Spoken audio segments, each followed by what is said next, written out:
কাচ্চিভাই রেস্তোরাঁর মালিক সোহেল সিরাজকে গ্রেপ্তার করা হয়েছে। গত ২৯ ফেব্রুয়ারি ঢাকার বেইলি রোডের একটি বহুতলে আগুন লেগে গিয়েছিল। সেখানে ছিল এই রেস্তোরাঁ। আগুন লাগার ঘটনার পর থেকেই বিদেশে ছিলেন মালিক সোহেল সিরাজ। গত মঙ্গলবার রাতে তিনি ঢাকায় ফেরেন। বিমানবন্দর থেকেই তাকে গ্রেপ্তার করা হয়।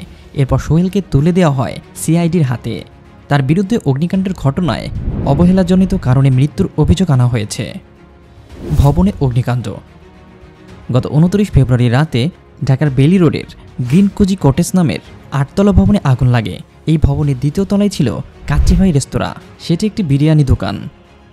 এই ভবনের জন্য তলাগুলোতে ছিল অনেকগুলো খাবারের দোকান, কিন্তু সেটি সবার কাছে পরিচিত ছিল কাচ্চিভাই রেস্টুরেন্টের জন্যই। এই আগুনে ভবনে থাকা ৪৬ জনের মৃত্যু হয়। নিহত ব্যক্তিদের মধ্যে ১৮ জন মহিলা এবং ৮ জন শিশুও ছিল। তারা এই ভবনে থাকা বিভিন্ন রেস্টুরেন্টে গিয়েছিলেন। আহত হন অনেকেই। সেই মৃত্যুর অবহেলাজনিত কারণে মৃত্যুর অভিযোগে পুলিশ মামলা করে। বর্তমানে মামলাটি তদন্ত করেছে সিআইডি। কেন এমন মৃত্যু?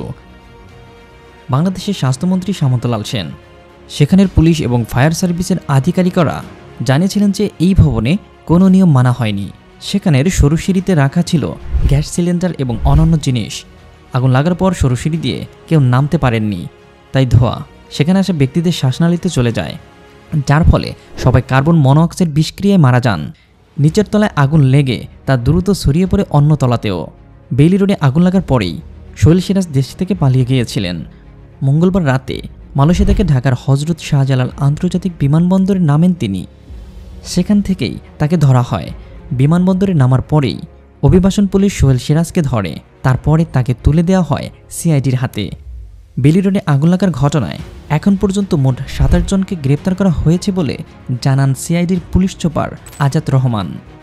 পুলিশ রিমান্ডের পরই তাকে গ্রেপ্তার করা হয়। বুধবার তাকে তোলা হয় আদালতে। ঢাকা মহানগর পুলিশের ডিএমপি অপরাধ ও তথ্য বিভাগের এসআই নিজামুদ্দিন ফকির জানান, বুধবার সকালে সিআইডি সোহেল সিরাজকে আদালতে পাঠানো হয়। তার ৫ দিনের রিমান্ডের জন্য ঢাকার চিফ মেট্রোপলিটন ম্যাজিস্ট্রেট আদালতে আবেদন করে সিআইডি। আদালত তার ২ দিনের রিমান্ড মঞ্জুর করে। গ্রেপ্তারের কারণ: অনৈতিক নির্মাণ। অভিযোগ রয়েছে যে কাচ্চিভাই রেস্তোরাঁটি অগ্নি নির্বাপক ব্যবস্থা ছিল না এবং নির্মাণবিধিও মেনে চলা হয়নি। আগুন নিয়ন্ত্রণে ব্যর্থতা। অগ্নিকাণ্ডের সময় রেস্তোরাঁ কর্তৃপক্ষ দ্রুত আগুন নিয়ন্ত্রণের ব্যবস্থা নিতে ব্যর্থ হয়। প্রয়োজনীয় সরঞ্জামের অভাব। অগ্নি নির্বাপকের জন্য প্রয়োজনীয় যন্ত্রপাতি ও পর্যাপ্ত কর্মীর অভাব ছিল। জরুরি প্রবেশপথ বন্ধ। রেস্তোরাঁটির জরুরি প্রবেশপথ বন্ধ থাকায় অনেকে আগুন থেকে বের হতে পারেননি। এই ঘটনায় রমনা থানায় মামলা করা হয়েছে। মামলাটি তদন্ত করছে পুলিশের অপরাধ তদন্ত বিভাগ অর্থাৎ সিআইডি।